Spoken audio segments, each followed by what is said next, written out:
Selamat siang Tribuners, Anda sedang menyaksikan live update Tribun News edisi Kamis 21 Juli 2022. Seperti biasa akan kami sajikan informasi teraktual dari berbagai daerah di Indonesia yang akan dilaporkan secara langsung oleh reporter kami di lapangan. Bersama saya Dea Mita, kurang lebih 1,5 jam ke depan inilah live update selengkapnya. Jemaah haji Indonesia yang pulang ke tanah air sudah tiba di Indonesia diketahui terpapar positif COVID-19. Hasil ini menyusul adanya tes antigen yang dilakukan terhadap mereka di debarkasi. Informasi yang kami terima, 13 jemaah haji itu berasal dari embarkasi Surabaya. Sebelumnya ada informasi yang terpapar adalah 14, tapi setelah dilakukan proses recheck oleh wartawan Tribun News, satu orang yang disebutkan ada di embarkasi Solo itu ternyata tidak informasinya diluruskan oleh pihak embarkasi Solo, ternyata tidak ada jemaah di sana yang positif, sehingga informasi terakhir yang kami terima ada 13 jemaah haji yang positif begitu. Nah, peristiwa adanya 13 jemaah haji yang positif ini akhirnya terjadi perubahan skema penerimaan jemaah haji di tanah air begitu. Jadi Kementerian Kesehatan telah menerbitkan surat yakni berupa kebijakan baru yang dulunya hanya 10% jemaah haji yang menjalani tes antigen acak. Nah, setelah adanya peristiwa ini, kini semua jemaah haji tanpa kecuali yang sudah pulang ke tanah air wajib menjalani tes antigen. Jadi nanti apabila di tes antigen itu ada yang hasilnya reaktif, maka akan diteruskan mereka akan menjalani tes PCR. Nah, setelah tes PCR ini dipastikan menurut informasi yang kami terima dari Wibowo Prasetyo, staf khusus Menteri Agama Republik Indonesia, mengatakan bahwa memastikan tidak ada karantina terhadap jemaah haji yang diketahui positif COVID-19. Artinya, siapa saja jemaah haji yang positif, maka tetap diperbolehkan pulang. Jadi mereka diminta untuk menjalankan isolasi mandiri di rumah masing-masing. Begitu. Nah, kemudian informasi yang kami terima dari juru bicara Panitia Penyelenggara Ibadah Haji Indonesia, Ahmad Fauzin, menyebutkan bahwa jemaah haji yang masih ada di tanah air, demikian juga dengan keluarga jemaah haji, tidak perlu panik mendengar berita ini. Karena menurut Ahmad Fauzin, untuk sampai saat ini di Arab Saudi, di Tanah Suci, jemaah haji yang ada di sini belum ditemukan adanya jemaah haji yang berstatus positif COVID-19. Ahmad Fauzin juga memastikan bahwa sampai sekarang Kementerian Agama dan Kementerian Kesehatan belum akan memberlakukan tes COVID-19 kepada jemaah haji yang ada di Tanah Suci atau di Arab Saudi. Jadi rencana kepulangan jemaah haji masih sesuai seperti rencana awal, yakni langsung mengikuti jadwal pulang dan nantinya tes COVID baru akan dijalani di tanah air atau di Indonesia begitu. Selain itu, Ahmad Fauzin juga mengimbau kepada jemaah haji yang masih ada di Tanah Suci agar kembali menegakkan disiplin protokol kesehatan. Salah satunya yang penting adalah, yang utama adalah memakai masker di tempat-tempat di mana kepadatan manusia ini sangat tinggi, terutama ketika beribadah di Masjidil Haram di Mekah atau di Masjid Nabawi di Madinah. Ini perlu ditekankan agar menjaga kemungkinan jemaah haji ini tertular COVID-19. Selain itu juga memakai masker juga diharapkan bisa membuat jemaah haji ini terlindung dari debu. Sebagaimana kita ketahui, cuaca di Arab Saudi saat ini panas sehingga cukup banyak debu yang bisa mengganggu kesehatan. Ahmad Fauzin juga mengimbau agar jemaah haji juga bijak dalam menjaga kondisi agar tidak memaksakan diri ketika fisik sudah lelah, karena perlu diketahui bahwa bila seseorang ini kondisinya fisiknya lemah atau imunitas tubuh turun, maka dia akan berpeluang besar akan mendapatkan hasil tes antigen yang positif. Demikian dia laporan dari Madinah. Baik, Tribuners, rekan Aji juga sudah melakukan wawancara bersama juru bicara panitia penyelenggara ibadah haji Kementerian Agama RI, Ahmad Fauzin. Berikut keterangannya. Ya, kita sampaikan kepada seluruh jemaah Indonesia tidak usah khawatir terhadap perkembangan informasi yang terjadi, beberapa yang terkena atau terindikasi terpapar atau hanya karena proses antigen kemudian mereka positif corona. Jadi tidak usah khawatir karena proses mereka akan dilakukan tindakan awal. Jadi ketika memang diantigenkan mereka kemudian positif, otomatis ada penanganan langsung. Tetapi sebagian besar jemaah kita sudah menerapkan protokol kesehatan. Maka tetap kami anjurkan, kami imbau kepada seluruh jemaah Indonesia tetap selalu protokol kesehatan. Jadi misalnya memakai masker pada saat berkumpul atau berada atau bersama dengan jemaah yang lain, baik di Masjid Nabawi maupun di Masjidil Haram, dan pada saat di pesawat sampai kepada datang di embarkasi atau debarkasi. Mereka tetap protokol kesehatan. Itu penting supaya mengantisipasi terjadinya paparan corona COVID-19. Kabar berikutnya datang dari Jawa Tengah. Rugikan negara miliaran rupiah atas kasus korupsi dua mantan direktur BKK Karanganyar dituntut hukuman 7 tahun penjara. Tuntutan itu dilayangkan setelah keduanya terbukti secara sah dan meyakinkan melakukan dugaan korupsi kredit macet PD BKK. Untuk informasi lebih detailnya terkait kasus ini, Tribuners, kami sudah terhubung dengan rekan Mardon Widianto, reporter Tribun Solo yang akan melaporkan selengkapnya. Silakan. Ya, terima kasih rekan Dea. Selamat siang Tribuners. Saya akan memberikan informasi terkait kasus dugaan korupsi PD BKK Karanganyar. Saat ini JPU sidang kali ini JPU menuntut dua ex direktur MS maupun dan S dituntut penjara selama 7 tahun 6 bulan. Dalam tuntutan tersebut Kasih Pitsus Tubagus Gilang Hidayatullah mengatakan kedua terdakwa MS, salah satunya MS terbukti melanggar pasal 02 junto pasal 18 Undang-Undang Nomor 20 Tahun 2021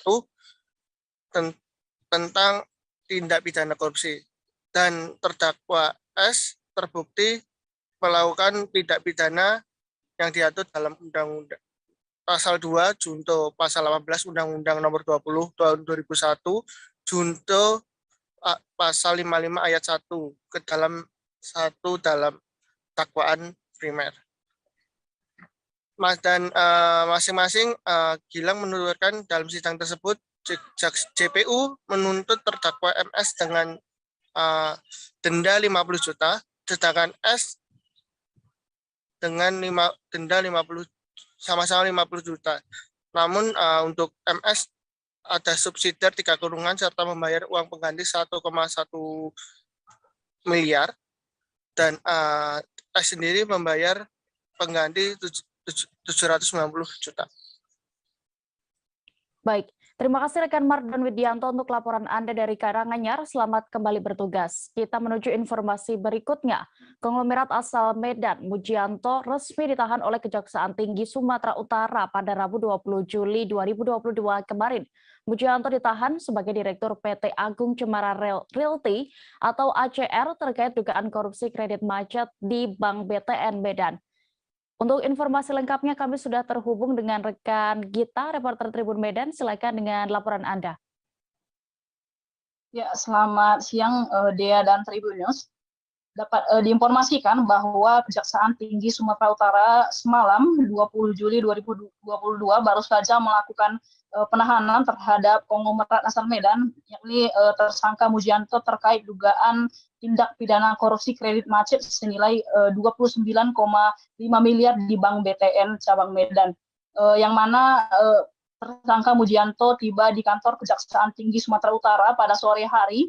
Usai dilakukannya penandatangan berkas, tim jaksa penuntut umum kemudian langsung melakukan penahanan terhadap tersangka Mujianto dan dititipkan di rumah tahanan ataupun rutan Tanjung Kusta Medan. Dalam kasus ini, Mujianto ditahan sebagai Direktur PT Agung Cemara Realty atau PT ACR, yang mana PT tersebut diduga adanya keterkaitannya dengan dugaan kredit macet yang mengakibatkan kerugian keuangan negara sebesar 39,5 miliar.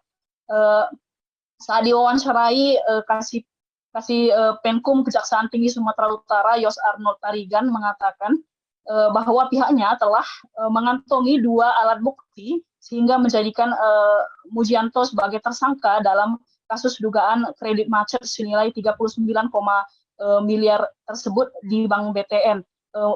Kasih Penkum sendiri menuturkan bahwa kasus ini bermula pada tahun 2011 lalu saat tersangka Mujianto melakukan pengikatan perjanjian jual beli tanah kepada Direktur PT Kaya di Kecamatan Labuhan Deli Serdang. Namun seiring berjalannya waktu, PT Kaya kemudian mengajukan kredit modal kerja di Bank BTN cabang Medan senilai 39,5 miliar guna pengembangan perumahan Takapuna Residence. Namun belakangan pengajuan kredit modal kerja tersebut pun macet sehingga diduga mengakibatkan kerugian keuangan negara sebesar 39,5 miliar. Untuk itu, untuk perkara ini sendiri baru 1 orang saja yang sudah dihadapkan ke persidangan, yakni oknum notaris bernama oknum notaris berinisial E yang sudah dinaikkan ke persidangan yang kini telah menjalani sidang dengan agenda pemeriksaan saksi-saksi di Pengadilan Tipikor Medan. Sementara itu untuk tersangka lainnya ada 4 oknum pejabat yang ada di Bank BTN yang juga sudah dijadikan sebagai tersangka oleh Kejaksaan Tinggi Sumatera Utara. Namun hingga saat ini memang belum dilakukan penahanan terhadap 4 tersangka tersebut. Selain itu untuk Mujianto sendiri dalam waktu 20 hari ke depan pihak Kejaksaan Tinggi Sumatera Utara akan menahan Mujianto di rutan Tanjung Kusta Medan agar jaksa penuntut umum kemudian untuk menyiapkan dakwaan terhadap Mujianto untuk segera diharapkan ke persidangan untuk mempertanggungjawabkan perbuatannya. Kejaksaan Tinggi Sumatera Utara sendiri menduga bahwa terdakwa Mujianto melanggar pasal Undang-Undang Tindak Pidana Korupsi, yakni ayat 2 ataupun Undang-Undang Tindak Pidana Pencucian Uang. Demikian, Dea. Baik, Tribuners, rekan kita juga sudah mendapatkan keterangan dari Kasih Penkum Kejati Sumatera Utara, Yos Tarigan, berikut selengkapnya. Ya, Kejaksaan Tinggi Sumatera Utara pada hari ini, Rabu, telah melakukan penahanan, dalam ini tim Pitsus Kejaksaan Tinggi Sumatera Utara melakukan penahanan terhadap inisial M, dalam ini sebagai direktur dari PT ACR, di mana terkait dugaan korupsi di PT Bank BTN cabang Medan. Dugaan kerugian negara berdasarkan penghitungan ahli sebesar 39,5 miliar. Setelah dilakukan pemeriksaan oleh tim penyidik, tim Pitsus, kemudian dilakukan cek kesehatan dan diketahui bebas COVID, sehat, maka dilakukan penahanan untuk 20 hari ke depan di LP Tanjung Kusta Medan. Tentunya dalam hal ini tim penyidik telah menemukan 2 alat bukti dalam peristiwa pidana tersebut, sehingga ada keterkaitan inisial M dengan kucuran daripada kredit tersebut. Adapun sebab hal tersebut dapat kami sampaikan bahwa Polisi menetapkan 3 tersangka dalam kasus dugaan korupsi cabang BRI Depati Amir di Bangka. Ketiga tersangka itu berperan selaku debitur dalam pemberian fasilitas kredit modal kerja. Saat ini kami sudah terhubung dengan rekan Arya Bima Mahendra, reporter Bangka Pos yang akan melaporkan kronologi kasus ini selengkapnya. Silakan rekan. Ya, baik, terima kasih rekan Dea dan pemirsa Tribuners dimanapun Anda berada. Perlu saya sampaikan bahwa memang pada kemarin hari Rabu tanggal 20 Juli tahun 2022, pihak Kejaksaan Negeri Kobak Kabupaten Bangka Tengah telah menangkap dan menahan 3 orang tersangka dengan inisial SZ, RA, dan A yang ditangkap dan ditahan karena dianggap terlibat dalam kasus tindak pidana korupsi. Kepala Kejaksaan Negeri ataupun Kajari Bangka Tengah, Bapak Syamsuardi, mengungkapkan bahwa ketiga orang tersangka tersebut akan ditahan di rumah tahanan Polres Bangka Tengah selama 20 hari pertama terhitung mulai hari kemarin, Rabu tanggal 20 Juli 2022 sampai dengan tanggal 8 Agustus 2022 mendatang. Menurut Syamsuardi diketahui bahwa penangkapan ataupun penahanan terhadap 3 orang tersangka tersebut dilakukan setelah melalui proses rangkaian penyidikan yang cukup panjang, di mana ketiganya diduga keras terkait dengan tindak pidana korupsi dalam pemberian fasilitas kredit modal kerja pada kantor cabang pembantu BRI Depati Amir Bangka Tengah. Menurut Syamsuardi, ketiga tersangka tersebut berperan selaku debitur dalam pemberian fasilitas kredit modal kerja pada kantor cabang pembantu Depati Amir. Sekedar informasi, diketahui bahwa sebelumnya ketiga tersangka atas nama SZ, RA, dan A tersebut sebelumnya sudah ditetapkan sebagai tersangka melalui surat penetapan tersangka pada tanggal 1 bulan Juni 2022, dan ketiganya ditetapkan bersamaan menjadi tersangka kasus korupsi dari kantor cabang BRI Depati Amir ini pada tanggal 15 Juni kemarin. Diketahui bahwa pasal yang disangkakan kepada para tersangka adalah primer pasal 2 ayat 1 pasal 18 Undang-Undang Nomor 31 tahun 1999 tentang pemberantasan tindak pidana korupsi, sebagaimana telah diubah dengan Undang-Undang Nomor 20 tahun 2021 tentang perubahan atas Undang-Undang Nomor 31 tahun 1999 tentang pemberantasan tindak pidana korupsi pasal 55 ayat 1 Kitab Undang Hukum Pidana. Diketahui bahwa sampai saat ini ketiga tersangka tersebut sudah dibawa ke ruang tahanan dan selanjutnya akan dilakukan pemeriksaan lebih lanjut jika memang ditemukan adanya indikasi tersangka lainnya. Mungkin demikian yang bisa saya laporkan, rekan Lia, kembali ke studio. Baik, terima kasih rekan Arya Bima untuk informasi Anda. Selamat kembali bertugas. Kita beralih ke Kalimantan Timur. Sidang pidana korupsi yang menjerat Bupati nonaktif Penajam Pasir Utara Abdul Ghafur Masud atau AGM dan rekan-rekan kembali digelar. Kepala Badan Pemenangan Pemilu atau Bapilu Partai Demokrat Andi Arief yang didatangkan sebagai saksi mengaku pernah menerima uang senilai 50 juta rupiah dari AGM. Untuk informasi terkait sidang ini, Tribuners, sudah terhubung bersama kami rekan Rita Lavenia yang akan melaporkan selengkapnya. Silakan.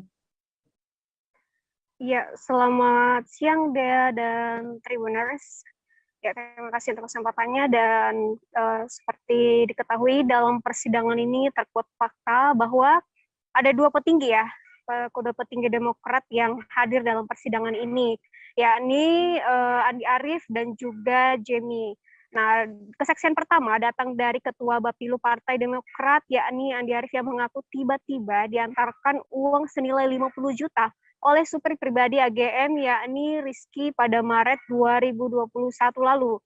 Namun, ia menegaskan bahwa bantuan tersebut bukan untuk musda ataupun ada terkait dengan pemilihan selanjutnya, tetapi untuk membantu para kader yang terpapar COVID-19, karena saat itu informasinya sangat banyak kader yang meninggal dunia karena terpapar COVID-19. Nah, untuk Andi Arief ini, AGM ada 2 kali memberikan bantuan, namun yang kedua bukan secara cash melainkan ke rekening partai untuk bantuan atribut kader. Nah, lalu kesaksian kedua dari Deputi 2 BPOKK DPP Partai Demokrat, Jemi Setiawan. Ia juga mengaku mendapatkan uang dengan total 50 juta rupiah dari Abdul Ghafur Masud ya. Namun diterangkannya bahwa uang tersebut mendadak diantarkan oleh supir pribadi AGM di Jakarta setelah ada sempat komunikasi, bertanya kabar dan hendak janji temu. Namun saat itu Jemi mengaku sedang sakit keras sehingga dia dan AGM tidak bisa bertemu.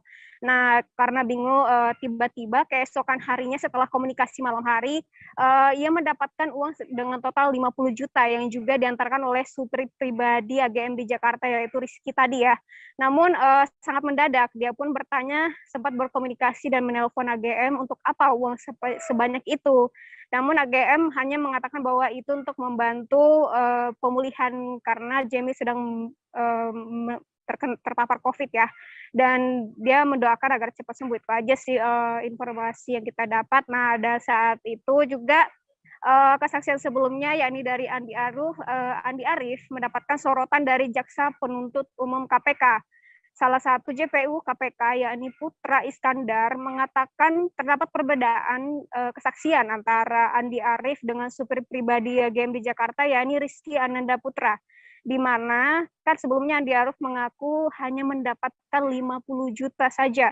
Namun supir AGM mengatakan dirinya membawakan uang sebesar 150 juta untuk Andi Arief tersebut. Dia dan Tribuners. Nah, terkait hal ini pihak JPU KPK akan menganalisa terlebih dahulu keterangan para saksi tersebut, yang mana yang benar, yang mana tidak, dan akan dijadikan pertimbangan dan dianalisa lebih lanjut. Demikian Dea dan Tribuners, saya kembalikan ke studio. Baik, terima kasih rekan Rita melaporkan dari Kalimantan Timur. Selamat kembali bertugas. Kita beralih ke informasi berikutnya. 2 pejabat Dinas Kertrans Kabupaten Serang, Banten resmi menjadi tersangka korupsi bantuan penanganan COVID-19, di mana satu tersangka masih aktif sebagai kepala bidang dan satu lagi merupakan mantan kepala dinas. Terkait kasus ini selengkapnya akan dilaporkan rekan Ahmad Tajudin, reporter Tribun Banten yang sudah bergabung bersama kami di sana. Silakan.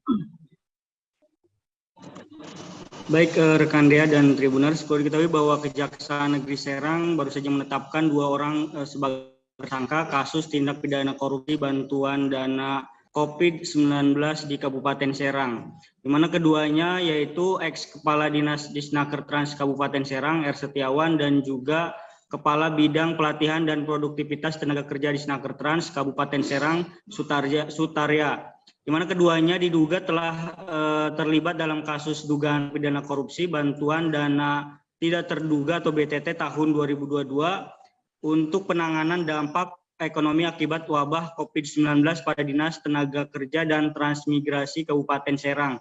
Kepala Kejaksaan Negeri Serang, Freddy Simanjuntak, mengatakan bahwa keduanya ditetapkan sebagai tersangka karena telah menyalahgunakan kewenangannya sebagai pengguna anggaran, di mana tersangka telah menyalahgunakan kewenangannya untuk anggaran tersebut yang seharusnya digunakan untuk pelatihan kepada masyarakat, namun digunakan untuk pengadaan barang. Kegiatan itu berlangsung sekitar tahun 2020, di mana pada saat itu Disnaker Trans Kabupaten Serang mendapatkan bantuan dari Gubernur Banten berupa dana belanja tidak terduga atau BTT untuk penanganan COVID-19 sekitar 3 miliar dengan realisasi anggaran 2,65 miliar. Namun dana tersebut digunakan oleh para pejabat yang bersangkutan yang seharusnya untuk digunakan pelatihan menjahit dan juga pelatihan menjahit masker dan juga baju hamsat. Namun berdasarkan penyidikan yang dilakukan oleh Kejari Serang bahwa pihak dari Disnaker Trans itu yang seharusnya menggunakan dananya untuk pelatihan justru malah digunakan untuk pengadaan barang dari beberapa alat untuk menjahit tersebut. Kemudian kedua tersangka ini saat ini dilakukan penahanan di Rutan Pandeglang selama 20 hari terhitung sejak hari kemarin dan juga sampai dengan tanggal 8 Agustus 2022 dia. Baik, Tribuners, rekan Ahmad Tajudin juga sudah mendapatkan keterangan terkait kasus ini dari Kepala Kejaksaan Negeri Serang, Freddy D. Simanjuntak, berikut selengkapnya. Rekan sekalian, pada hari ini Rabu tanggal 20 Juli 2022, kami dari Kejaksaan Negeri Serang akan melakukan siaran pers nomor PR garis datar 03 garis 01 garis M.6.10 garis KPH titik 2 garis 07 garis 2022. Konferensi pers Kepala Kejaksaan Serang terkait perkara tindak pidana korupsi. Pada hari ini Rabu tanggal 20 Juli 2022, Kepala Kejaksaan Serang saya sendiri Freddy D. Simanjuntak SIM didampingi oleh para kasih dan kasubagin Kejaksaan Serang melakukan konferensi pers terkait dengan penetapan tersangka perkara tindak pidana korupsi dengan perkara sebagai berikut. 1. Kasus posisi dugaan tindak pidana korupsi bantuan dana belanja tidak terduga atau BTD tahun 2020 untuk penanganan dampak ekonomi akibat wabah COVID-19 pada Dinas Tenaga Kerja dan Transmigrasi Kabupaten Serang dengan sangkaan melanggar pasal primer pasal 2 ayat 1 junto pasal 18 ayat 1 huruf B Undang-Undang RI Nomor 31 Tahun 99 tentang pemberantasan tindak pidana korupsi sebagaimana telah diubah. Dari Banten kita bergeser ke Jawa Barat. 3 orang pekerja bangunan tertimbun longsor di Desa Jabon Rawa, Desa Girijaya, Kecamatan Cidahu, Kabupaten Sukabumi. Insiden itu terjadi saat para korban bekerja membuat pondasi untuk membangun rumah. Terkait insiden ini, kami sudah terhubung dengan rekan Dian Herdiansyah, reporter Tribun Jabar yang akan melaporkan selengkapnya. Silakan rekan.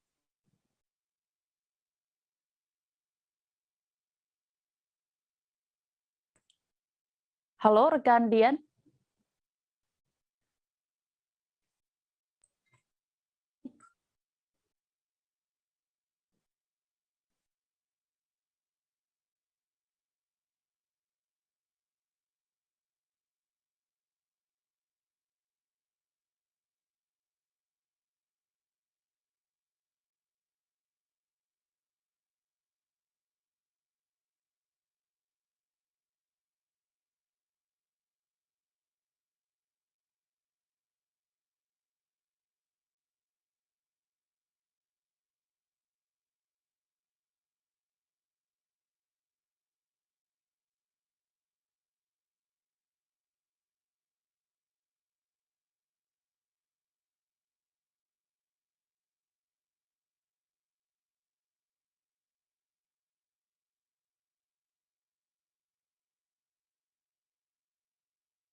Ya, Baik, Tribuners, kami sudah kembali terhubung dengan rekan Dian, silakan. Sahabat Tribun, bisa saya laporkan terkait dengan kejadian tertimbun ada 3 orang warga Desa Girijaya, tepatnya di Kampung Jabon Rawa. Kejadian terjadi pada saat 3 pekerja sedang membangun pondasi bangunan. Kemudian pada pukul 14.45 terjadi musibah longsor sehingga mengakibatkan 3 orang tertimbun. Namun pada saat terjadi longsor, 1 orang bernama Samsu bisa menyelamatkan diri, namun 2 orang tertimbun dan hingga meninggal dunia. Dalam pelaksanaannya, tim evakuasi pada tadi malam 2 korban yang tertimbun berhasil dievakuasi sekitar pukul 00 ataupun dini hari tadi, namun keduanya telah ditemukan meninggal dunia. Demikian ya. Baik, terima kasih rekan Dian, dan berikut Tribuners kami tampilkan keterangan dari Kepala Desa Girijaya Dindin Syarifudin terkait insiden ini.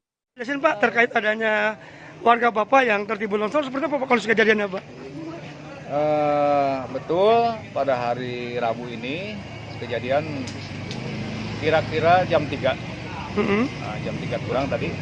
Begitu kita datang di kantor desa dikarenakan lokasi yang musibah itu tidak jauh dari kantor desa. Ya. Beliau, si korban ini lagi pada kerja, udah beberapa hari memang, udah kerjanya beberapa minggu. Udah kerja di situ lagi penguatan TPT. Tiba-tiba tadi yang tertimbun 3 orang, yang 1 orang selamat, yang 2 meninggal dunia. Terus hingga saat ini korban tersebut masih ada di lokasi atau gimana, Pak? Masih dievakuasi, Pak. Masih evakuasi? Iya. Hingga saat ini belum masih dalam pencarian, Pak? Betul, dikarenakan sudah terkubur kira-kira 3 meter. Dan lagi alokasinya memang itu miring, jadi sulit untuk dievakuasi dengan bebas. Apa, Pak, pandangan untuk sementara desa sendiri, Pak, penanganannya, Pak? Ya, ini mungkin untuk yang kedepannya jangan sampai terjadi lagi seperti ini.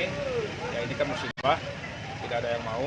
Ya, mudah-mudahan kita secara kekeluargaan maupun keluarga korban maupun yang memiliki bangunan tersebut untuk bertanggung jawab kepada korban. Dikatakan ini semua warga desa Girijaya.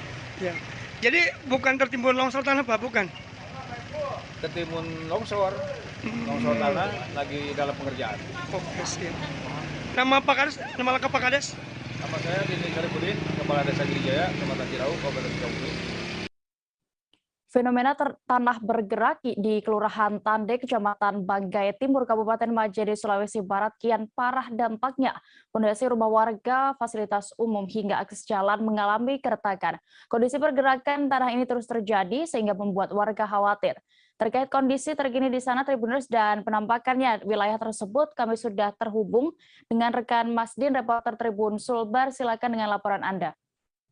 Ya, Dea dan Tribuners, terima kasih atas kesempatan yang diberikan. Melaporkan dari Kabupaten Majene, Sulawesi Barat, terjadi fenomena alam yakni tanah bergerak di Kelurahan Tande, Kecamatan Banggai Timur, Kabupaten Majene, Sulawesi Barat. Lebih tepatnya di lingkungan Limboro Barat. Tribuners, bisa dilihat di video yang kami tayangkan saat kami berkunjung kemarin, Rabu 20 Juli, terlihat aktivitas pergerakan ini bisa dilihat dari adanya retakan yang terjadi pada bangunan maupun juga jalan yang ada di lingkungan Limboro Barat ini, dan di mana retakan ini bisa terlihat dengan jelas dan berdampak terhadap fasilitas seperti bangunan rumah warga dan juga kantor lurah setempat. Akibatnya, Tribuner, saat kami mengunjungi lokasi kemarin, itu kantor kelurahan yang berada di Limboro Barat ini sudah tidak difungsikan sehingga pelayanan dialihkan ke gedung koperasi yang lebih aman. Berdasarkan keterangan yang kami himpun dari Sekretaris Lurah Tande, yakni Awaludin, menentukan memang kondisi yang paling parah itu adalah berada di Limboro Barat, termasuk kantor lurah sendiri, di mana retakan yang terjadi sehingga membuat gedung ini rawan ambruk. Apalagi setiap hari atau terus pergerakan tanah terus terjadi meskipun tidak begitu terasa oleh masyarakat sekitar. Adapun keterangan dari Awaludin bahwa sebenarnya fenomena ini sudah terjadi 1 tahun ke belakang sebelum terjadi gempa pada awal tahun 2021 lalu. Namun baru sekira 2 bulan terakhir ini aktivitas pergerakan tanah yang ada di Tande ini sehingga kerusakan yang ditimbulkan juga semakin besar.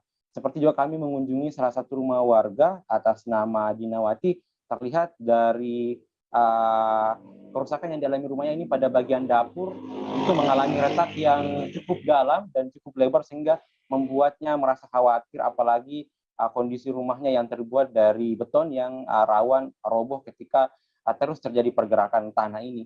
Dan adapun juga kami koordinasi ke Badan Penanggulangan Bencana Daerah Kabupaten Majene, yakni Kepala BPBD Majene Ilham Syah, menuturkan telah melakukan peninjauan ke lokasi, dan saat melakukan peninjauan ini, Tribuners dan Dea, BPBD menggandeng akademisi dari Universitas Sulawesi Barat, dan saat kunjungan itu atau peninjauan didapatkan sekira luas yang tanah yang mengalami pergerakan ini mencapai 700 meter persegi, dan dikatakan juga setidaknya puluhan rumah warga terdampak dari adanya pergeseran ini. Adapun untuk jumlah rumah secara pasti, pihak dari kelurahan masih melakukan pendataan untuk mendata rumah dan fasilitas apa saja yang mengalami kerusakan. Dan terkait dengan penyebab adanya pergerakan tanah ini, Tribuners, BPBD tengah melakukan koordinasi dengan pihak dari Unsulbar atau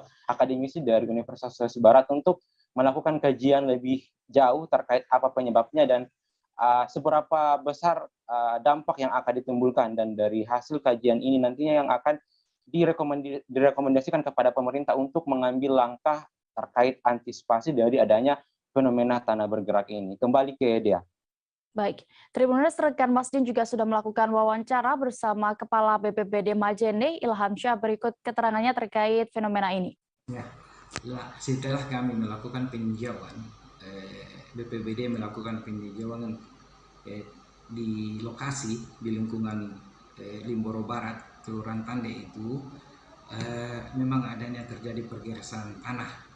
Dengan adanya pergeseran tanah itu, sehingga kami mengambil langkah-langkah, yaitu meminta kepada pihak kelurahan untuk berpindah berkantor, ada SD di sana untuk melakukan aktivitas. Kedua ini yang kami lakukan itu adalah berkoordinasi dengan pihak Unsulbar. Jadi pihak Unsulbar ini untuk melakukan penelitian, kajian terkait dengan pergeseran tanah.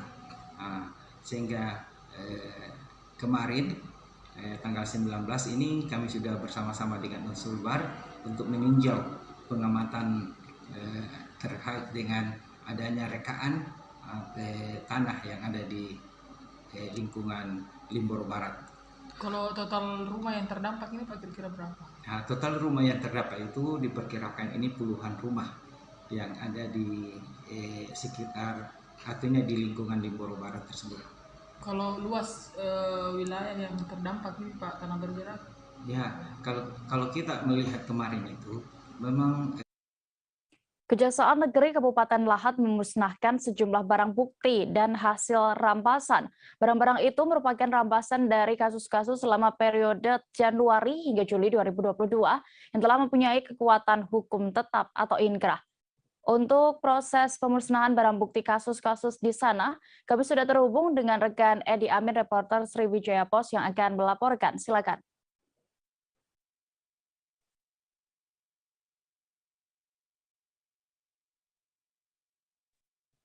Baik, Dea, dapat kami sampaikan sejumlah barang bukti dan hasil rampasan yang telah mempunyai hukum tetap atau inkrah sepanjang periode Januari hingga Juli 2022 kemarin dimusnahkan oleh pihak Kejari, Kejaksaan Negeri Lahat, Kejaksaan Negeri Kabupaten Lahat. Pemusnahan sendiri turut serta disaksikan oleh Forum Komunikasi Daerah, yaitu TNI, Pemda Lahat, kemudian juga pihak Polres Lahat.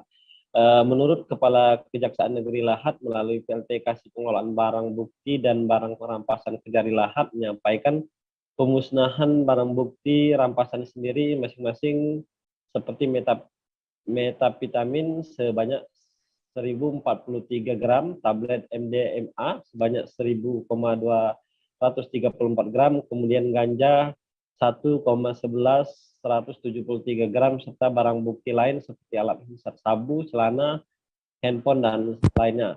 Selain itu, untuk tindak pidana terhadap orang, harta benda meliputi 50 perkara, seperti senjata api, 3 butir peluru, senjata tajam, dan 7 bilah alat bukti lainnya. Pihak kejaksaan sendiri juga masih menyoroti akan tingginya angka kriminalitas, kemudian peredaran narkoba di Kabupaten Lahat. Pihak Kejaksaan Negeri Lahat sendiri bersama Polres Lahat sendiri berkomitmen untuk terus melakukan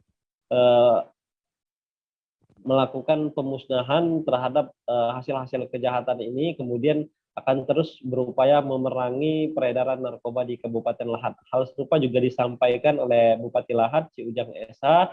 Mereka berharap agar seluruh kejahatan di Kabupaten Lahat ini bisa diminimalisir dengan tanpa pandang bulu. Bahkan ia juga sendiri menegaskan bahwasannya termasuk jika harus melibatkan pegawai ASN atau aparatur sipil negara di lingkungan Pemkab Lahat. Ci Ujang sendiri mengharapkan kerjasama seluruh elemen terutama masyarakat agar proaktif bila mana mendapatkan informasi terkait peredaran narkoba. Beliau sendiri menyadari saat ini Kabupaten Lahat masih menjadi wilayah tujuan narkoba di Sumatera Selatan. Demikian dia dapat kami laporkan dari Kabupaten Lahat, Provinsi Sumatera Selatan. Baik, Tribuners, berikut kami tampilkan keterangan dari Bupati Lahat Ci Ujang terkait kasus ini selengkapnya. Pemotong, alhamdulillah setelah berjalan dengan lancar. Jadi kita mengimbau pada masyarakat, jadi sudah tahu kira-kira narkoba ini akan membahayakan nasib terus kita. Diminta kepada orang tuanya supaya dia jaga anaknya supaya jangan tertularkan narkoba yang sekarang lagi marak sampai di desa-desa ini. Kita punya tanggung jawab semua, dari sangat bupati sampai ke masyarakat desa pun kita awasi anak kita, keluarga kita dan seluruhnya supaya jangan pakai narkoba, apalagi senpi ilegal ataupun apalagi kalau kita mencuri-curi misal sawit, sudah tahu kita bukan nanamnya tapi kita ngambilnya, pasti marah lah yang punya sawitnya. Nah, jadi pada masyarakat juga kalau memang kita mau panennya kita tanam sendiri supaya kita panen itu. Kalau narkoba sudah tahu itu api jangan dipegang, kalau kita pegang pasti kebakar kan. Nah, jadi itu pada suruh teman-teman media juga mengimbau pada masyarakat supaya kita jangan menggunakan narkoba, dan apabila sudah dilarang oleh pemerintah agama kita jauhi. Pak, kapan rencana pembentukan kantor BNN, Pak? Kantor BNN kita mau membentukan, tapi kita harus ada BNN juga karena kita ke BNN ini sudah sampai ke Jakarta, Pak Bupati minta supaya BNN di Kabupaten Lahat ini dibentuk, tapi sampai sekarang katanya lagi ditunda dulu.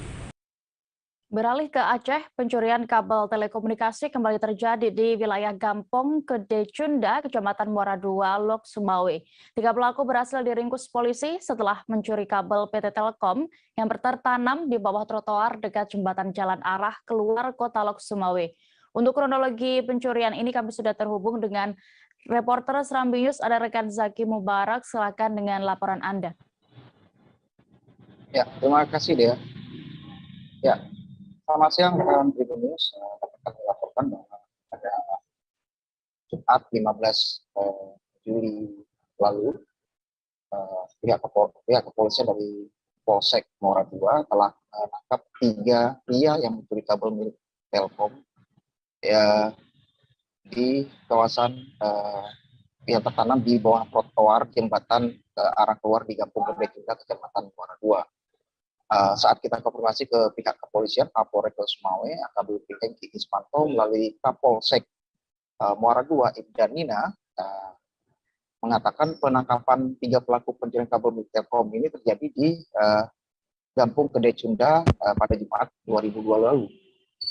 Nah, kemudian ia menjelaskan kejadian penangkapan 3 pria itu terjadi pada sekitar pukul 05.00 WIB, yaitu yang ditangkap 3 pria tersebut yakni FM 25 asal kota Lok Sumawe, kemudian JIK asal Aceh Utara, dan satu lagi SR yang merupakan warga Aceh Utara. Ketiga pelaku tersebut kini sudah dititipkan ke sel tahanan Polres Sumawe dengan barang bukti yang berhasil disita oleh pihak kepolisian, yaitu kabel jenis tembaga dengan kapasitas 4 pair diameter 0,0 mm dengan panjang sekitar 20 meter. Dan 2 buah sekop, 1 buah parang, dan 1 buah gergaji besi. Kemudian kronologis penangkapan berdasarkan informasi yang kita terima dari masyarakat bahwa ada 3 pria dewasa pada saat itu sekitar pukul 3.30 WIB pagi, kabel jaringan Telkom yang ditanam di bawah trotoar dekat jembatan jalan arah keluar kota Sumawe itu sedang digali oleh 3 pria tersebut. Setelah mendapat informasi dari pihak kepolisian 30 kemudian melihat ke lokasi ke TKP, dan pada saat kepegok dengan petugas, mereka tidak bisa berkutik, dan sehingga mereka ditangkap, dan barang bukti yang telah terlihat itu sudah menjadi satu barang bukti yang akan diamankan untuk diproses lebih lanjut. Sebelumnya ada laporan pencurian kabel di daerah Kecamatan Mandasakti. Namun apakah mereka termasuk dalam komplotan itu, ini masih dalam pengembangan pihak kepolisian. Baik, terima kasih rekan Zaki Mubarak untuk laporan Anda dari Lok Sumawe, Aceh. Selamat bertugas kembali. Kita beralih ke kabar berikutnya, Tribuners. Sejumlah orang tua siswa SD Aping Goot, Desa Umagera, Kecamatan Kewapante, Kabupaten Sika, menggeruduk sekolah tersebut. Mereka tidak terima dengan perekrutan guru honorer yang dinilai lebih banyak menerima lulusan dari luar desa mereka. Saat ini kami sudah terhubung dengan rekan Nofri Fuka, reporter dari Tribun Flores. Silakan dengan informasi Anda. Baik, selamat siang sahabat Tribuner, selamat siang rekan Dea. Dapat kami laporkan dari Maumere, Kabupaten Sika, bahwa kemarin puluhan warga yang notabene adalah orang tua siswa di SD Aping Goot di Desa Umagera, Kecamatan Doreng, Kabupaten Sika, mendatangi sekolah tersebut dan menyegel sekolah tersebut dikarenakan mereka merasa tidak puas dengan metode rekrutan guru honorer. Dan menurut informasi yang kita peroleh bahwa saat ini guru honorer yang sedang bertugas di sana umumnya berasal dari luar daerah Desa Umagera, dan adapun mereka ke sana juga membawa spanduk yang bertuliskan kami mau putra-putri kami dari Umagera yang direkrut atau bekerja di Desa Umagera, dan juga mereka mengharapkan kiranya ada rekrutan yang adil, tidak ada nepotisme di situ. Dan selain itu juga ini mereka juga meminta supaya pihak sekolah dapat menetapkan metode perekrutan yang adil, sehingga anak-anak mereka yang mengenyam pendidikan dan sudah tamat bisa mendapatkan pekerjaan di sekolah tersebut. Selain itu pula, peristiwa ini juga mendapat tanggapan dari Kepala Dinas PKO Kabupaten Sika, Pak Heri Sales. Tadi tim kita juga turun ke lokasi, terutama di Desa Umagera, Kecamatan Doreng, Kabupaten Sika. Dan menurut pantauan kita di sana, Kepala Dinas PKO sempat bertatap muka atau beraudiensi dengan pihak sekolah dan juga dengan orang tua murid yang kemarin mendatangi sekolah tersebut dan melakukan penyegelan atau melakukan demo di sana. Dan dari hasil pantauan dan juga hasil audiensi mereka, kita mendapat informasi bahwa Kepala Dinas PKO akan merangkum semua aspirasi yang disampaikan oleh warga tadi, dan beliau akan menindaklanjuti dan berusaha untuk menyelesaikan persoalan yang sementara dihadapi. Dan ia juga menegaskan bahwa untuk soal rekrutmen guru honorer juga ada tata tertibnya sendiri, ada tatibnya yang harus mereka ikuti. Dan sejauh ini memang kemarin puluhan warga sempat datang dan bahkan juga menempelkan spanduk-spanduk itu, namun hari ini pantauan kita bahwa aktivitas pembelajaran KBM di sekolah tersebut berjalan seperti biasa.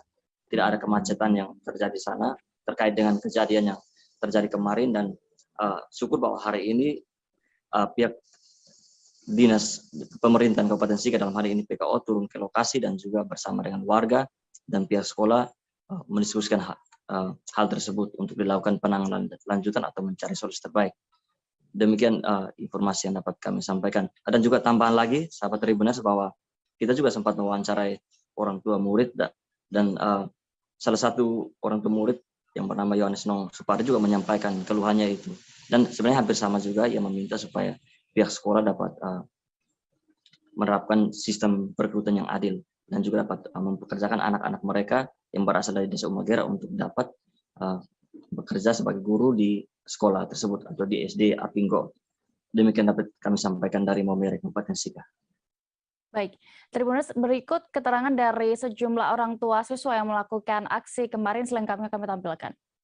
Kita selaku orang tua murid menuntut agar kita ini diperdayakan dulu warga di sini supaya bisa mengajar di situ. Artinya perekrutan tenaga honorer kita prioritaskan dulu putra-putri asal desa ini. Tuntutan lain apa, Le? Tuntutan lain, kita orang tua murid juga keberatan terlalu mahalnya uang komite. Uang komite sekarang berapa? 30.000 per bulan. 30.000. Kemudian ditambah ada lagi dengan uang pembangunan per siswa 20.000, nyatanya tidak ada bukti realisasi pembangunan di sekolah tersebut. Jangan lari dari masalah. Jadi orang tua akan tetap menunggu sampai kapanpun sebenarnya.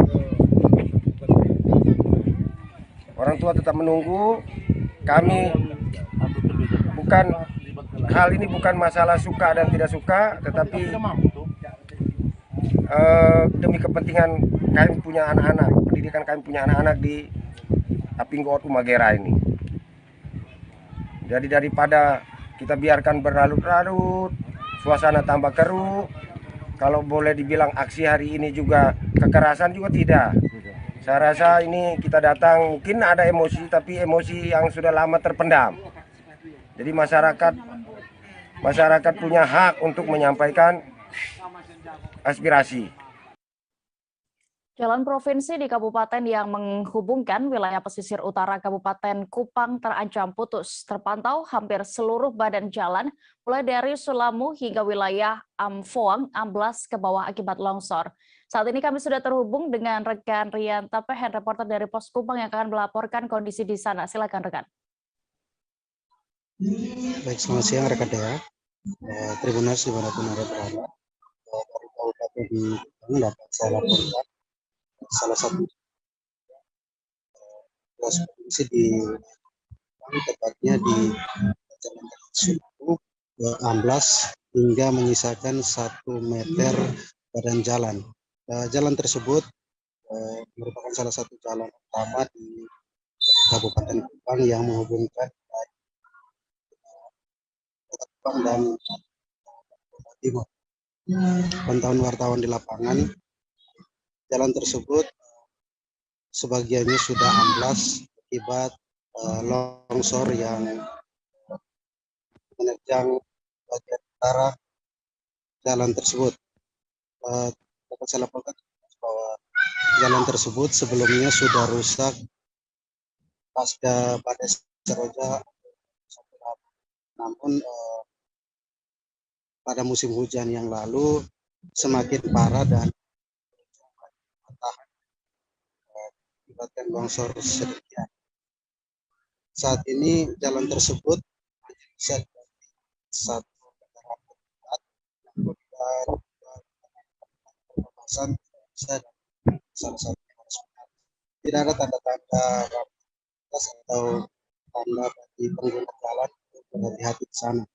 Salah satu warga yang pas juga saat dimintai pendapatnya mengatakan bahwa jalan tersebut cukup berbahaya bila jalan baru pertama kali melintas di sana.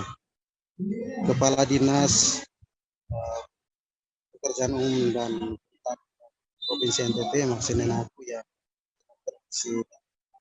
menjelaskan bahwa dirinya baru mendapatkan informasi jalan rusak tersebut dari wartawan. Dirinya akan menugaskan stafnya untuk mengecek hal tersebut dan mendapatkan laporan untuk bisa melakukan tindak lanjut. Demikian laporan dari Kabupaten Pekandia.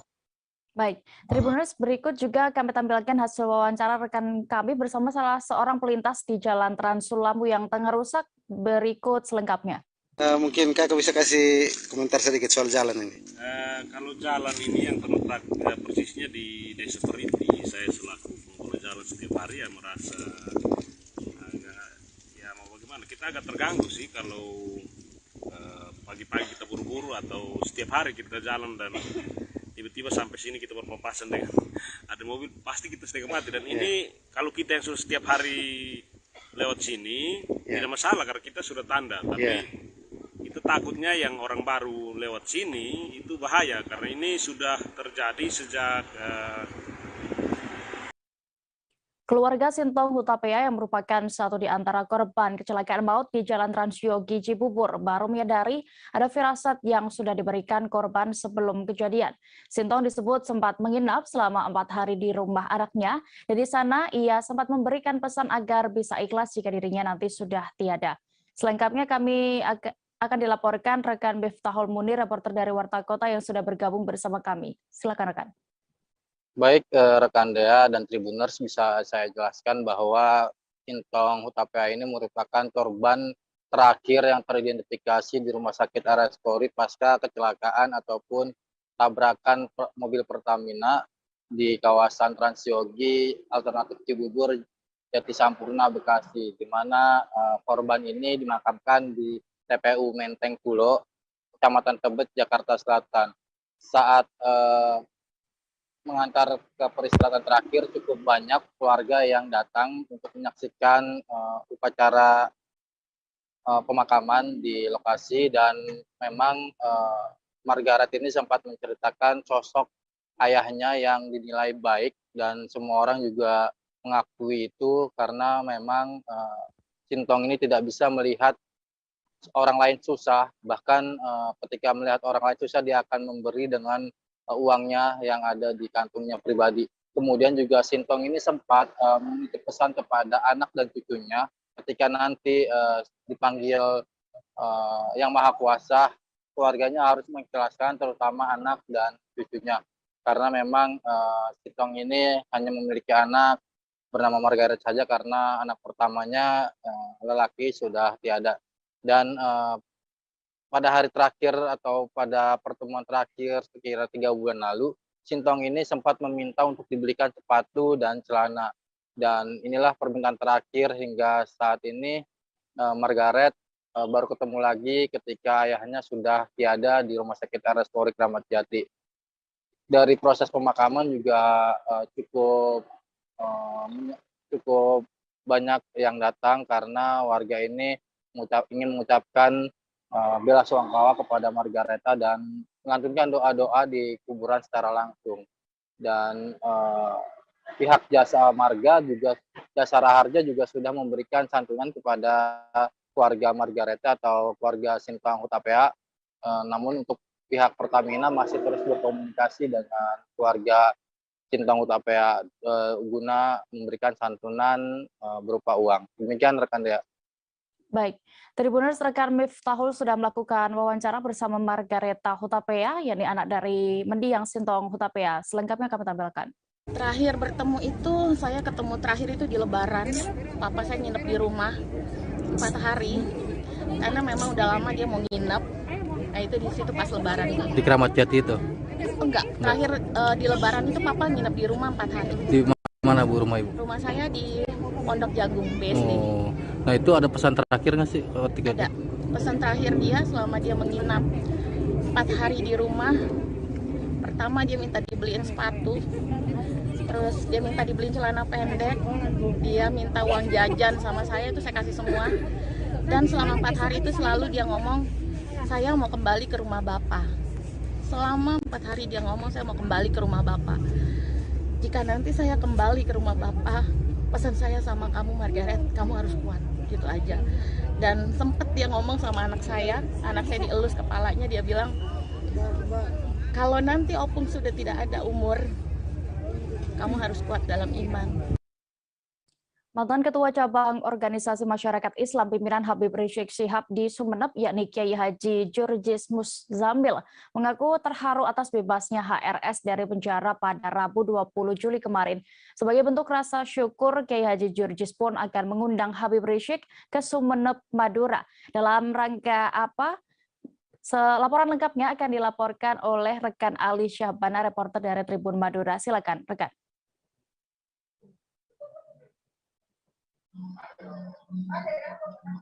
Baik, Dea, pasca dibebaskannya secara bersyarat Habib Rizik Syihab dari Kabupaten Sumeneb, mantan Ketua FPI Kabupaten Sumeneb, Kiai Haji Jurjis Muzamil, mengaku bersujud syukur atas dibebaskannya Habib Rizik Syihab dari penjara per 20 Juli 2022. Nah, sebagai bentuk rasa syukur seperti yang disampaikan oleh mantan Ketua FPI Kabupaten Sumeneb Kiai Haji Jurjis Muzamil yang ada di wilayah Kecamatan Gulu-Gulu, mengatakan bahwa sebagai rasa bentuk rasa syukur bersama para jamaah atas dibebaskannya Habib Rizik Syihab dari penjara, berniat akan mengundang ke Madura, khususnya ke Kabupaten Sumeneb. Cuman Kiai Haji Jurjis Muzamil tidak menjelaskan kapan akan mengundang Habib Rizik Syihab ke Kabupaten Sumeneb. Untuk sementara demikian, Dea. Baik. Terima kasih rekan Ali Syahbana untuk laporan Anda. Selamat kembali bertugas. Kita beralih ke kabar berikutnya. 2 pengedar narkoba jaringan luar negeri berhasil ditangkap aparat Satres Narkoba Polrestabes Makassar. Dalam operasi penggagalan itu, polisi mengamankan sabu-sabu seberat 7,4 kg dari Malaysia. Selengkapnya akan dilaporkan rekan Wahyudin, reporter Tribun Timur yang kini sudah bergabung bersama kami. Silakan rekan. Baiklah rekan Dea dan Tribuners dimanapun berada, dapat kami laporkan bahwa Polrestabes Makassar baru saja kemarin telah mengungkap kasus. Halo, rekan Wahyudin.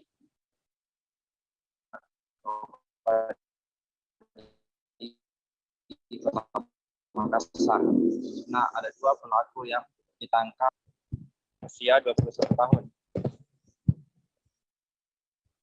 Nah, penangkapan dilakukan di dua tempat Tribuners, yaitu di Jalan Tidung dan juga di Jalan Macini. Nah, kedua tersangka dan diancam hukuman penjara minimal 5 tahun atau maksimal umur hidup, yaitu pasal 114 ayat 2 subsidiar pasal 112 ayat 2. Nah, kasus narkoba yang saat dengan kerjasama ini seluruh jaringan yang ada di Kota Makassar itu bisa diungkap dengan baik. Nah, demikian rekan Dea yang dapat kami laporkan dari Makassar. Baik, terima kasih rekan Wahyudin untuk laporan Anda. Selamat kembali bertugas. Kita beralih ke informasi berikutnya. Pohon beringin berusia puluhan tahun di Pelai Hari Kabupaten Tanah Laut, Kalimantan Selatan ditebang. Sebagian orang meyakini bahwa pohon beringin itu dihuni oleh makhluk astral, sehingga sebelumnya pun dilakukan ritual khusus sebelum penebangan. Untuk informasi lebih detailnya, kami sudah terhubung dengan rekan Roy, reporter Banjarmasin. Pak, silakan dengan informasinya. Anda. Baik, terima kasih. Selamat siang rekan Dea. Dapat saya informasikan bahwa pada hari Selasa kemarin dilakukan penebangan pohon kariwaya, ya, atau kalau bahasa Indonesia itu pohon beringin yang sudah cukup tua di Kota Pelihari yang terletak di kawasan Jalan Datuda M2, dan itu kebetulan pohon itu terletak di area halaman depan samping dari ex kantor Dinas Kependudukan dan Pencatatan Sipil. Setelah punya kantor baru, kemudian kantor tersebut kosong seperti itu, kemudian dilakukan penebangan untuk keperluan penampungan pedagang buah seperti itu. Dan selama ini juga keberadaan pohon tersebut memang dikenal angker, diyakini angker oleh sebagian masyarakat Kota Pelihari karena memang usia yang sudah cukup tua, sekitar 80 tahun, ada yang menyebut demikian. Dan bagi sebagian masyarakat Kota Pelihari meyakini bahwa pohon kariwaya atau pohon beringin tersebut ketika telah cukup tua dan berukuran besar rimbun seperti itu, diyakini ada penghuninya. Karena itu ketika kemarin dilakukan upaya untuk penebangan, itu pun juga tidak bisa dilakukan sembarangan saja, tapi juga dihitung waktu harinya dan juga ada ritual khusus seperti itu, ritual kecil. Kemudian saya sempat bincang-bincang dengan warga setempat yang juga terlibat dalam persiapan penebangan itu, yaitu Pak Paimin, yang mengatakan dia juga sempat menyiapkan semacam makanan begitu, sesaji seperti itu, walaupun itu tidak dimasukkan untuk hal-hal lain, cuman itu diyakini sebagai upaya untuk kelancaran penebangan pohon tersebut karena mereka meyakini bahwa pohon itu ada penghuninya, sehingga harus dilakukan hal seperti itu agar aktivitas penebangan pohon tersebut berjalan lancar. Dan memang kemudian penebangan yang dilakukan juga terlaksana lancar meski menyita waktu 2 hari, yaitu mulai Selasa dan hingga Rabu kemarin baru tuntas. Demikian rekan Dea. Baik, Tribuners, rekan Roy sudah melakukan wawancara bersama warga setempat, yakni Paimin. Selengkapnya kami tampilkan. Sekitar mungkin kalau 10 tahun lebih mungkin Pak, 10 tahun lebih Bu. Ya, 10 tahunan ini. Ada yang bilang katanya sampai puluhan tahun katanya. Pun? Ada yang bilang katanya puluhan tahun katanya. Iya, puluhan tahun lebih nih. Nah, puluhan tahun lebih ini. Jadi tinggal sangat tinggi Pak lah. Nah, tinggi. Kalau Kariwaya ini umumnya di sini tuh tingginya tuh enggak begitu tinggi Pak. Cuma menyebar dia, menyebar. Karena akarnya itu kan makin apa namanya menyebar makin banyak di akarnya. Jadi ada penunggunya nggak Pak? Ada penunggunya. Biasanya ada penunggunya Pak. Tapi kemarin waktu penebangan ini udah mereka pindah katanya. Nggak tahu kemana pindahnya, ada yang bisa di situ kan. Nah, baru 2-3 hari baru kita tebang itu. Nah, kita kasih sesajen dulu lah katanya. Menjelang pertemuan dan subacara G20, pemerintah Provinsi Kepulauan Bangka Belitung mulai melakukan perbaikan Jalan Sriwijaya di Kecamatan Tanjung Pandan. Terpantau rehabilitasi tahap pertama dimulai dari titik 0 km sampai dengan perempatan traffic light Jalan Sriwijaya. Untuk pantauan terkini, situasi dan juga progres dari pembangunan jalan ini kami sudah terhubung dengan rekan Dede Suhendar, reporter dari Pos Belitung. Silakan. Ya, bisa kami sampaikan Tribuners, pemerintah Provinsi Kepulauan Bangka Belitung melalui Dinas PUPR Provinsi Kepulauan Bangka Belitung mulai melakukan pengaspalan di sepanjang Jalan Sriwijaya menjelang pelaksanaan event DWG G20 pada September mendatang di Kabupaten Belitung. Menurut Kepala UPTD Dinas PUPR Provinsi Bangka Belitung di wilayah kerja Belitung, maksud kami Virgo Robi mengatakan untuk proses tahap pertama overlay di Jalan Sriwijaya yang berada di Kecamatan Tanjung Pandan Kabupaten Belitung ini dimulai pada titik 0 km menuju perempatan traffic light Jalan Sriwijaya. Tepatnya paket jalan ini sepanjang 0,50 km yang menyerap anggaran dari APBD Provinsi sekitar 6,2 miliar. Namun untuk overlay pada tahap pertama ini juga mengikutsertakan untuk pedestrian. Maksudnya pedestrian ini itu paket trotoar bagi pejalan kaki. Ia menjelaskan untuk proses tahap kedua nanti, overlay Jalan Sriwijaya akan dilanjutkan kembali dari traffic light Jalan Sriwijaya menuju pertigaan di Jalan Kerjan, Desa Air Merbau, Kecamatan Tanjung Pandan, Kabupaten Belitung. Untuk tahap 2 ini memang dikhususkan untuk menyambut event dari G20 yang menelan anggaran sekitar 14,4 miliar. Kemudian yang untuk tahap 2 juga akan dilakukan di sepanjang jalan Desa Perawas, kemudian melintas Desa Beduing hingga Desa Manggar, Kabupaten Belitung Timur. Untuk tahap kedua yang meliputi jalan 2 kabupaten ini menyerap anggaran sekitar 9,1 miliar. Namun berbeda pada tahap sebelumnya, untuk jalan lintas kabupaten ini tidak dilaksanakan secara menyeluruh, tapi hanya melihat titik-titik yang rusak di sepanjang jalan lintas kabupaten tersebut. Demikian ya. Baik, terima kasih rekan Dede Suhendar untuk informasi Anda. Selamat kembali bertugas. Kita beralih ke informasi berikutnya. Pedagang bendera mulai bermunculan sebulan menjelang perayaan HUT ke-77 di Kota Padang. Namun penjualan bendera saat ini masih sangat lesu karena belum ada yang datang membeli. Informasi terkait ini kami sudah terhubung dengan rekan Rezi Aswar, reporter dari Tribun Padang. Silakan dengan laporan Anda. Iya, Dea. Pantauan kami dari Tribun Padang sudah terlihat muncul pedagang bendera di sekitaran beberapa titik di Kota Padang, seperti di Jalan Imam Bonjol, Kota Padang, Provinsi Sumatera Barat. Di lokasi ini terdapat sekitar 5 pedagang yang ada berjualan di lokasi dekat sekitar kawasan Imam Bonjol. Pedagang ini sejak pagi hari sudah berjualan hingga sore hari.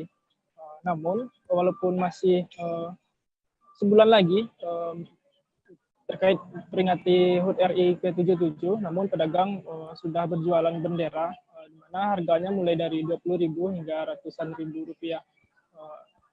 Terkait harga bendera ini, menurut pedagang setelah kami wawancara, harganya cukup turun, namun pemilih hingga saat ini belum ada atau masih rendah pembelinya, sehingga pedagang paling hanya menjual 1 bendera dalam 1 hari, begitu dia. Baik, Tribuners, rekan Resi juga sudah melakukan wawancara bersama salah satu pedagang bendera di sana, yakni Ermawati. Berikut keterangannya. Telur seperti itu, apanya pemilih? Oh, banyak pemilih. Diaturkan, diwajibkan, diaturkan. Sekarang ini nggak ada berita kan sekarang. Berarti udah berapa hari sini, yuk? Kan tanggal Sabtu lagi. Sabtu kemarin. Tanggal Sabtu. Tanggal 1. Ya, jam 12 ya. Beralih ke Jawa Timur, Satgas COVID-19 membeberkan bahwa capaian vaksinasi booster di Kabupaten Malang masih tergolong rendah. Bupati Malang, Muhammad Sanusi pun akhirnya akan bertindak dengan mengerahkan pihaknya untuk melakukan vaksinasi jemput bola. Informasi terkait ini kami sudah terhubung dengan reporter Surya Malang, ada rekan Erwin Wicaksono, silakan dengan laporannya. Ya, baik, terima kasih Dea. Ya, memang untuk sampai hari ini capaian vaksin COVID-19 khususnya dosis ketiga di Kabupaten Malang masih tergolong rendah. Capaian data dari per hari Kamis hari ini, Kabupaten Malang masih menyuntikkan 300.000 dosis vaksin dosis ketiga, padahal target yang harus dipenuhi wilayah Kabupaten Malang adalah 2 juta lebih dosis begitu.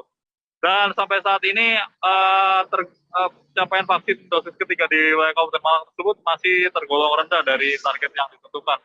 Hasil ketika kami konfirmasi, Bupati Malang menegaskan akan melakukan inovasi untuk meningkatkan capaian vaksinasi dosis ketiga atau booster ini dengan cara mendatangi rumah masyarakat satu persatu untuk menyuntikkan vaksin dosis ketiga tersebut. Sanusi menyampaikan bahwa rendahnya capaian vaksin COVID-19 dosis ketiga ini karena masyarakat sudah lengang dengan adanya COVID-19 dan mulai melupakan adanya COVID-19 karena dirasa kasus aktif COVID-19 mungkin dirasa sedang rendah atau tidak ada kasus. Padahal sejak beberapa pekan ini terjadi lonjakan kasus COVID-19 di Kabupaten Malang yang cukup signifikan seperti itu. Dan dari kepolisian sendiri untuk mempercepat vaksinasi booster ini dengan mendirikan gerai-gerai pos vaksinasi presisi yang ada di stasiun dan bandara di wilayah Kabupaten Malang. Begitu, Dea. Baik, Tribuners, rekan Erwin sudah melakukan wawancara bersama sejumlah pihak terkait ini. Selengkapnya kami tampilkan. Capaian vaksin booster masih rendah, Pak. Nah, ya ini mau percepatannya, jadi semua pihak akan melaksanakan booster dan booster ini jadi kewajiban semua masyarakat. Dinas Kesehatan sudah saya perintah untuk segera bergerak dan pondok-pondok pesantren, tokoh agama, tokoh masyarakat untuk membantu, juga ormas-ormas membantu pelaksanaan vaksin booster ini, termasuk gerakan pemuda Ansor saya kerahkan untuk bergerak membantu di tiap-tiap kecamatan. Capaiannya saat ini berapa, Pak, untuk booster? Saya tidak hafal persis, mungkin sekitar 40-60-an mungkin. Kendalanya apa, Pak, kok masih belum? Ya, masyarakat susah sekarang ini karena sudah merasa aman mungkin, sudah merasa enak, jadi tidak enggan melaksanakan vaksin booster itu. Nanti kalau sudah nanti saya akan lakukan dengan Forkopimda untuk nanti bisa door to door untuk vaksin booster. Nanti minggu depan saya koordinasikan dengan Forkopimda. Nanti. Sore hari ini kami dari Kodim maupun dari Polres bersama-sama melakukan pengecekan di stasiun Panjen, stasiun kereta api, khususnya bagi warga-warga kita yang akan melakukan perjalanan dalam negeri. Kita sama-sama tahu sudah keluar surat edaran Menteri Perhubungan nomor 70 tahun 2022 tanggal 8 Juli yang lalu. Itu tentang petunjuk teknis pelaksanaan bagi pelaku perjalanan dalam negeri, di mana para pengguna transportasi umum, transportasi utama diwajibkan untuk sudah vaksinasi booster. Di sisi lainnya, kita juga tahu trajektori COVID dalam 2 minggu terakhir mengalami atau menunjukkan gejala peningkatan. Jadi kita ingin warga kita bisa tetap sehat walaupun mobilitas tidak dibatasi. Di samping itu kita juga ingin kebijakan pemerintah terkait vaksinasi booster bisa terus kita tingkatkan, khususnya di Kabupaten Malang. Besok kita akan melakukan pengecekan juga. Tim Macan Satreskrim Polresta Jambi kembali meringkus 7 anggota geng motor yang meresahkan warga Kota Jambi. Mirisnya 7 pelaku masih anak di bawah umur mulai dari 16 sampai 17 tahun. Saat ini kami sudah terhubung dengan reporter Tribun Jambi, ada rekan Aryo Tondang, silakan dengan laporan Anda.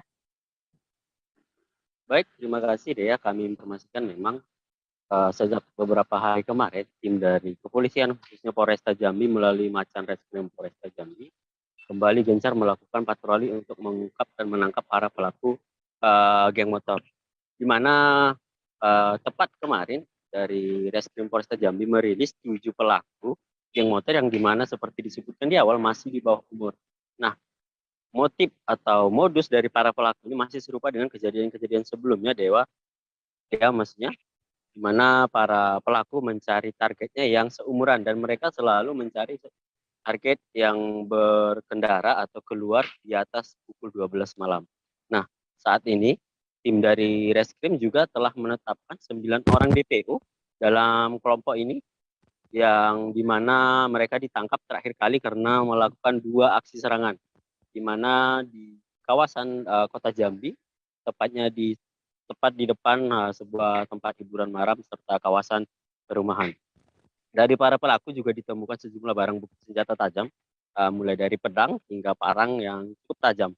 Dari keterangan Kasat Reskrim Polresta Jambi, Kompol Aprito Marbaru Macan, pihaknya akan tetap secara konsisten menindak para pelaku ini meskipun masih di bawah umur, khususnya yang saat ini dalam pelarian dan ditetapkan sebagai DPO. Timnya sedang berada di lapangan untuk mencari dan menemukan pelaku. Mungkin demikian deh. Baik, terima kasih rekan Aryo Tondang untuk laporan Anda. Selamat kembali bertugas. Kita beralih ke Sulawesi Tenggara. Dinas Pemberdayaan Perempuan dan Perlindungan Anak atau DP3A Kota Kendari mencatat jumlah perkawinan anak di sana meningkat. DP3A Kendari pun meminta semua pihak untuk saling bersinergi, memberantas dan mencegah terjadinya perkawinan anak di bawah umur. Terkait ini, kami sudah terhubung dengan reporter Tribun News Sultra. Silakan rekan Amelda Devi dengan laporan Anda.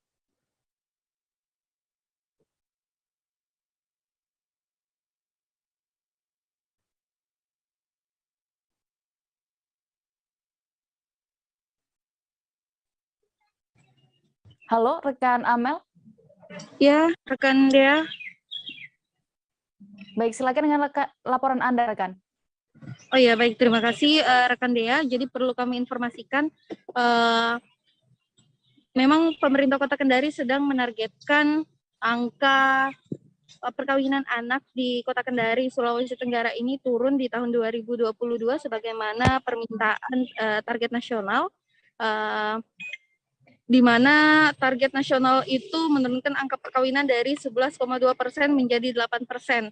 Nah, target tersebut ingin dicapai Kota Kendari untuk di tahun ini, mengingat di tahun 2021 lalu kasus perkawinan anak di Kota Kendari tercatat sebanyak 13 kasus, baik itu anak laki-laki maupun anak perempuan. Kemudian untuk melakukan upaya pencegahan perkawinan anak dan juga mengurangi angka tersebut, pemerintah Kota Kendari tentunya melakukan rapat koordinasi dengan berbagai stakeholder, kepala OPD terkait, juga kantor urusan agama, pengadilan agama, beberapa organisasi perlindungan perempuan dan anak yang ada di Kota Kendari, Forum Anak Indonesia, Rumpun Perempuan Sultra, dan tentunya tim penggerak PKK Kecamatan Kota Kendari. Ya, peran mereka ini dibutuhkan untuk melakukan sosialisasi kepada pihak keluarga. Dalam hal ini setiap keluarga tentunya disasar yang memiliki anak-anak agar memberikan edukasi bahwa banyak dampak yang terjadi akibat perkawinan anak usia dini atau anak di bawah umur. Ya, sebab beberapa dampaknya sendiri dari perkawinan anak ini bisa menimbulkan dari permasalahan di sisi pendidikan, kemudian akan berdampak pada masalah ekonomi, dan juga tentunya psikologi, mengingat usia anak-anak ini masih di bawah umur, sehingga mempengaruhi faktor psikologi yang tentu saja memungkinkan meningkatnya resiko kekerasan dalam rumah tangga hingga menimbulkan tingginya angka perceraian di Kota Kendari itu sendiri. Ya, beberapa dampak tersebut tentunya tidak ingin dirasakan oleh anak-anak itu, sehingga pemerintah Kota Kendari terus mengawal dan memberikan sosialisasi tentunya dengan bekerja sama sebab untuk mencapai penurunan angka perkawinan anak tersebut tidak bisa dilakukan oleh pihak pemerintah itu sendiri, juga dari semua pihak termasuk masyarakat. Nah, untuk itu rapat koordinasi yang dilakukan kemarin di Rujab Wali Kota Kendari, Media Center Rujab Wali Kota Kendari itu menghasilkan dan program kerja yang akan dilakukan ke depannya untuk mengurangi angka perkawinan sebagaimana target nasional yang ditentukan dia. Demikian. Baik, Tribuners rekan Amelda juga sudah mendapatkan keterangan dari sejumlah pihak terkait ini, selengkapnya kami tampilkan. Dalam hal ini KUA, terus OPD-OPD yang terkait seperti Dinas Kesehatan, Dukcapil, termasuk KB, termasuk juga tidak kalah penting PKK-nya. Karena di dalam rapat tadi ini kita mengkolaborasikan semua stakeholder supaya terjadi sinkronisasi dalam rangka pencegahan pernikahan anak. Kalau perlu, bahkan sama sekali tidak perlu ada pernikahan anak di Kota Kendari. Yang pertama tadi ini narasumbernya Ibu Ketua Tim PKK, ya. Ibu Ketua Tim PKK ini selaku pemateri untuk pencegahan, ya, pencegahan. Sedangkan pengadilan negeri itu kan penanganan kasus-kasus di pengurus PKK baik di tingkat kecamatan, di kota, kecamatan, kelurahan, bahkan di tingkat dasar wisma, karena mereka bagian dari masyarakat seperti itu, sehingga harapannya bahwa ibu-ibu PKK yang benar-benar memaksimalkan peran-perannya, sehingga kemudian hal yang kita tidak inginkan terkait dengan pencegahan pernikahan anak ini benar-benar bisa terwujud. Tadi semuanya lintas sektor, tidak hanya dari PKK tapi ada dari pengadilan agama, kemudian dari KUA, forum anak, pengurus PKK tingkat kecamatan, kelurahan, Sukapokja 1, ada juga perempuan Rumpun Sultra, kemudian ada dari Dinkes. Saya kira semua menjadi bagian yang bertanggung jawab ya untuk menghadirkan generasi terbaik melalui pencegahan pernikahan anak. Informasi tadi sekaligus menutup perjumpaan kita dalam live update siang ini. Tribuners, lantaran masih pandemi COVID-19 yang belum usai, kami kembali mengingatkan untuk tetap mematuhi protokol kesehatan dimanapun Anda berada dan juga melakukan vaksinasi. Jangan lupa juga tetap update kabar teraktual lainnya hanya di kanal YouTube Tribun News. Saya Diamita beserta kru yang bertugas pamit. Terima kasih dan sampai jumpa.